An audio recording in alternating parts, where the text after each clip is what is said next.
Assalamualaikum warahmatullahi wabarakatuh. Saya Deliana Sagala dari SMA Negeri 1 Singkep Barat, calon guru penggerak Angkatan 9 Kabupaten Lingga. Pada kesempatan ini saya akan memaparkan tentang demonstrasi kontekstual modul 1.3 visi guru penggerak. Tujuan pembelajaran khusus yang diinginkan yang pertama, CGP berlatih menerapkan paradigma inquiry apresiatif untuk mengidentifikasi potensi diri dan membuat kalimat prakarsa perubahannya. Yang kedua, CGP berlatih menyusun bagja menurut kalimat prakarsa perubahan diri yang telah dibuat untuk kemudian menjalankannya. Untuk merumuskan visi yang saya buat, saya menggunakan paradigma inquiry apresiatif. Inquiry apresiatif merupakan pendekatan manajemen perubahan yang kolaboratif dan berbasis kekuatan. Pendekatan ini mampu mengidentifikasi hal baik yang sudah ada di sekolah dan mencari cara bagaimana hal tersebut dipertahankan dan menggunakan strategi yang tepat untuk mewujudkan perubahan ke arah yang lebih baik. Penerapan inquiry apresiatif ini menggunakan tahapan bagja. Tahapan bagja yang pertama adalah B, buat pertanyaan utama. A yang pertama adalah ambil pelajaran. G adalah gali mimpi. J adalah jabarkan rencana. A yang terakhir adalah atur eksekusi. Visi yang saya harapkan adalah terwujudnya peserta didik yang berakhlak mulia, mandiri, kreatif, berprestasi terdepan dengan mental berwawasan lingkungan dan berjiwa Pancasila.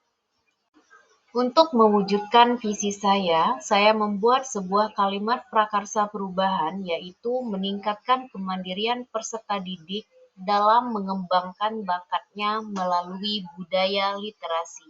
Tahapan bagja yang saya buat berdasarkan prakarsa perubahan adalah sebagai berikut. Yang pertama, buat pertanyaan utama. Pertanyaannya adalah bagaimana cara meningkatkan kemandirian peserta didik dalam mengembangkan bakatnya melalui budaya literasi.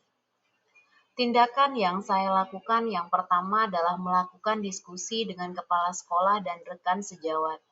Yang kedua, mencari referensi dan praktek baik tentang cara meningkatkan kemandirian peserta didik dalam mengembangkan bakat yang dimilikinya melalui budaya literasi. Yang ketiga, mencari tahu bakat peserta didik melalui asesmen diagnostik. Tahapan berikutnya adalah ambil pelajaran. Pertanyaannya adalah, yang pertama, siapa guru yang pernah berhasil meningkatkan kemandirian peserta didik melalui budaya literasi?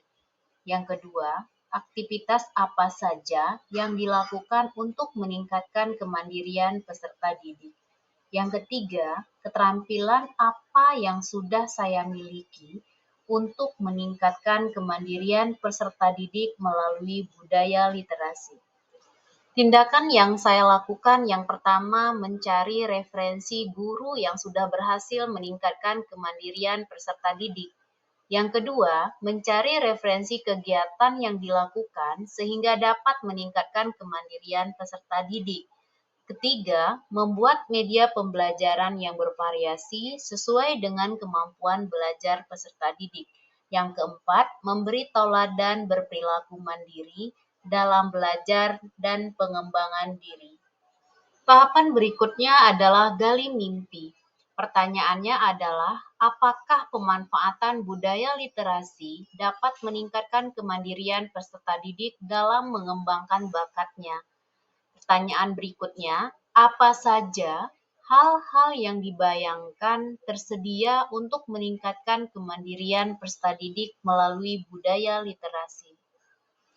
Tindakan yang saya lakukan yang pertama membuat lembar observasi untuk mengetahui kemandirian peserta didik melalui budaya literasi. Yang kedua, membuat sudut baca yang menarik di dalam kelas. Yang ketiga, tersedianya berbagai jenis buku yang sesuai bakat yang dimiliki peserta didik di perpustakaan. Yang keempat, tersedianya jaringan internet dan komputer ataupun media lainnya untuk mengakses sumber daya literasi. Tahapan selanjutnya adalah jabar rencana. Pertanyaannya adalah yang pertama, apa langkah utama yang dilakukan untuk meningkatkan kemandirian peserta didik melalui budaya literasi? Pertanyaan kedua, apa tindakan untuk menjaga keberlanjutan budaya literasi agar terus dilaksanakan dalam mengembangkan bakat peserta didik?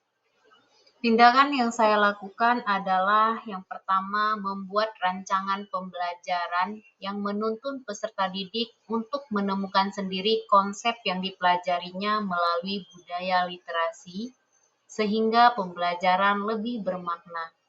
Yang kedua, membiasakan peserta didik menganalisa dan membuat kesimpulan dari bacaan yang dipelajarinya. Yang ketiga, membuat lomba karya tulis sesuai dengan bakat yang dimiliki peserta didik. Tahap terakhir adalah atur eksekusi. Pertanyaannya adalah, siapa yang bisa mengarahkan dan memantau peningkatan kemandirian peserta didik dalam mengembangkan bakatnya melalui budaya literasi? Tindakan yang saya lakukan adalah saling berkolaborasi dengan kepala sekolah, rekan guru, dan wali murid agar dapat memantau peningkatan budaya literasi peserta didik. Demikianlah penerapan inquiry apresiatif melalui tahapan Bagja dalam pembuatan visi yang saya lakukan. Sekian dan terima kasih.